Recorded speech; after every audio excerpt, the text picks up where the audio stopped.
Alexandre Morin-Villouellette. Il circule au travers de l'autoroute de l'information, sans dérapage ni accrochage. Parlons de ce premier tour législatif en France avec quelqu'un qui s'y trouve, Rachel Binas, qui est journaliste chez Marianne, justement, chez nos cousins d'outre-mer. Bonjour, Madame Binas. Bonjour. Quelles sont les premières réactions dans l'espace public là, au lendemain de ce premier tour des législatives? Mais écoutez, bon nombre de Français se sont réveillés en se disant « ciboire, que se passe-t-il ?» si vous me permettez l'expression. Ben oui, C'est-à-dire, c'était une vague qui était attendue. Je parle là de la vague Rassemblement National, ex-Front National, qui est arrivé premier, avec près de 10 millions des voix exprimées, 10 millions de voix de Français contre 8 millions pour d'autres partis comme la majorité. Donc le score est absolument est extrêmement fort, extrêmement fort et dans énormément de territoires, même des territoires où on ne les attendait pas forcément. C'est un véritable tournant, un virage historique qui est en train de prendre la France, puisque c'est le meilleur score du Rassemblement national aux législatives. Oui, parce que habituellement, lorsqu'on se rendait au deuxième tour, là, simplement se rendre au deuxième tour pour le Rassemblement national, c'était source d'inquiétude. Là. Je veux dire, il y a des gens qui paniquaient en voyant ça. Ça s'est normalisé quand même dans les dernières années, là, le Rassemblement national, à un point où là, on s'en étonne même plus. Tout à fait. La parole s'est libérée, les gens n'ont plus honte, ne se cachent pas. Ils disent ouvertement, lorsqu'ils votent pour le Rassemblement national, il n'y a pas forcément de crainte ni de honte. C'est un vote, comme vous l'avez dit, qui s'est vraiment normalisé au sein des Français et qui, pour cette élection-là, reposait, on va dire, sur 3 grandes motivations. La première, le rejet d'Emmanuel Macron. Oui, ça c'est fort. important. Les gens veulent le faire payer un peu pour son coup extrêmement cavalier de dissoudre l'Assemblée, n'est-ce pas? Alors, ça va au-delà de ça. Il y a une impopularité qui est assez forte, qui remonte, souvenez-vous, la crise des gilets jaunes, les mouvements anti-retraite, les questions autour du pouvoir d'achat. Et ce qui me permet de rebondir sur la deuxième motivation, ce sont les principaux sujets de préoccupation des Français. Eh bien, vous les voyez, très souvent, c'est le pouvoir d'achat, l'inflation. Deuxième, l'insécurité. Troisième, l'immigration. Des sujets qu'a travaillé le Rassemblement national, au contraire d'une gauche qui est souvent mal à l'aise face à ces questions-là, du moins les 2 dernières. Et ensuite, dernière motivation, c'est faire une espèce de nouveau barrage, non pas au Rassemblement national, mais à ce qu'on a appelé le bloc de gauche, qui est dominé par la France insoumise et qui s'est, on va dire, distingué ces dernières semaines, mais même ces derniers mois, par des déclarations flirtant avec l'antisémitisme. C'est quelque chose qui a aussi beaucoup inquiété, en tout cas sensibiliser les Français. Oui, absolument. Et là, on s'enligne vers le deuxième tour et déjà, les rouages de la politique s'activent. Il y a des représentants, des élus qui veulent même tout simplement partir pour laisser le champ libre, par exemple, à d'autres candidats. Tout ça au nom de ce qu'on appelle, c'est quoi, un blocage, un barrage envers le Rassemblement national? C'est ça, alors le barrage, le Front républicain, il y a beaucoup de dénominations qui sont utilisées, mais qui en réalité souvent marche de moins en moins.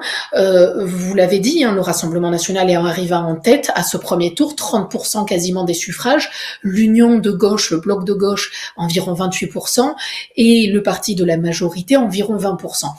Donc, on a énormément de ce qu'on appelle de triangulaires, 3 candidats qui arrivent en tête à l'élection, à ce second scrutin, et en effet, une espèce de tradition en France, soutenue notamment par la gauche et par une partie de la majorité, c'est se désister quand il y a 3 candidats pour donner toutes les chances au candidat qui fait face au Rassemblement national de l'emporter en misant sur un report des voix.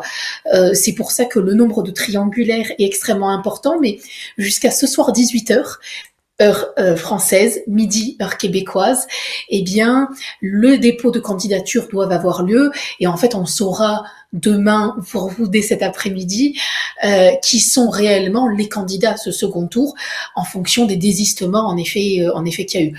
Le mot d'ordre est toujours à peu près le même, celui de faire barrage au Rassemblement national, mais force est de constater qu'il aura certainement au moins la majorité relative à l'Assemblée à partir de dimanche prochain.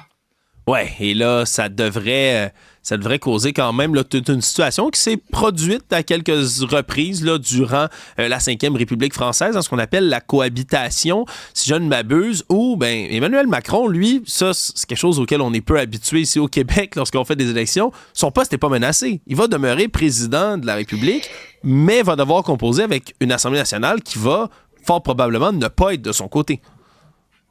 Exactement. Alors, il y a toujours dans les scénarios entretenus par les journalistes l'idée d'une démission du chef de l'État.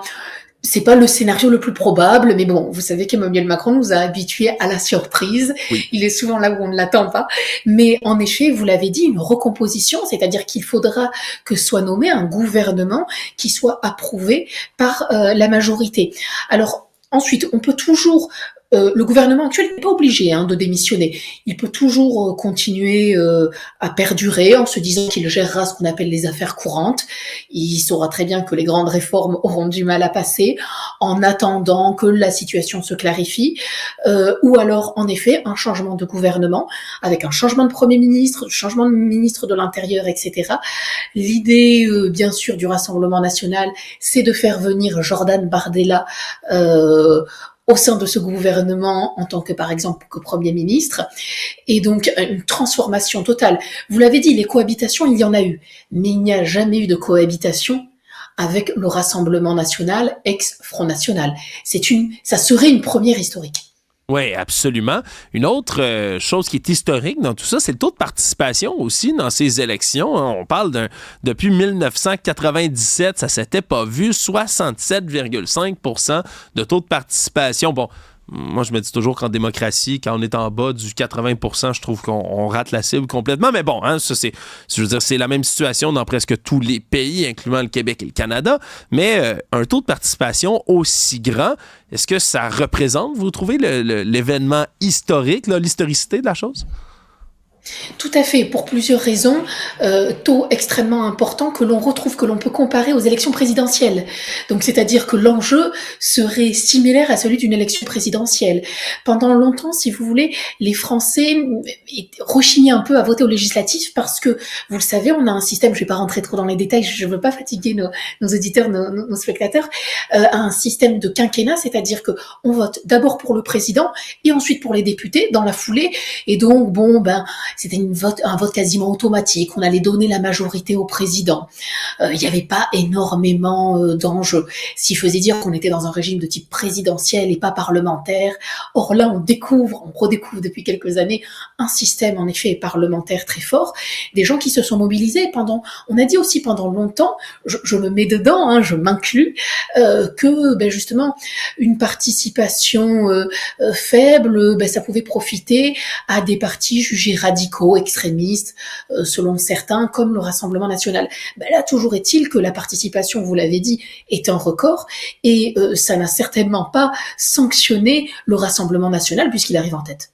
Oui, et là, vous avez touché un point important puis auquel je veux vous parler en tant que collègue journaliste, Mme Binas, parce que c'est difficile d'accoler une certaine étiquette, parce qu'il y a des journaux qui titrent sans gêne que le Rassemblement national, c'est un parti d'extrême droite.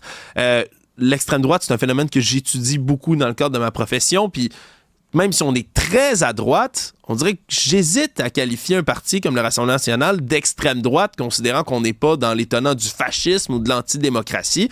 Qu'est-ce que vous, comme journaliste en France, vous faites quand vous devez traiter justement les qualificatifs du Rassemblement national? Je vais être honnête, la majorité des journalistes français utilisent le thème extrême droite sans toujours le maîtriser d'un point de vue sociologique, mais parce qu'en fait, c'est tombé dans le langage commun, on ne s'interroge même plus sur l'utilisation. Alors c'est compliqué puisque l'extrême droite, le Rassemblement national ne se perçoit pas comme étant d'extrême droite. Je vous le dis parce que c'est important, on a des partis d'extrême gauche qui se revendiquent d'extrême gauche. Ouais. Alors ensuite, est-ce que c'est un parti ou pas de se situer, c'est une autre question, mais toujours est-il, et c'est très intéressant que vous me posiez cette question, que lors de ces derniers mois, de ces dernières années, le Rassemblement national a peut-être trouvé plus à droite que lui, c'était Reconquête, le parti d'Éric Zemmour. Ouais. Et il pouvait dire, mais vous voyez, nous ne sommes pas tant à droite que ça, il y a plus à droite que nous, on peut se tourner vers la droite et quelque chose existe. Donc finalement, cet échiquier politique doit être repensé, doit être réfléchi. Force est de constater qu'aux dernières élections, le parti Reconquête d'Éric Zemmour a fait un score extrêmement faible, coupant l'élan, c'est à voir. Oui, absolument. Et ça va tellement être intéressant, sincèrement. La politique française, ça a tellement bardé dans les dernières semaines que ça nous plaise ou non, au moins, c'est excessivement intéressant et divertissant à suivre.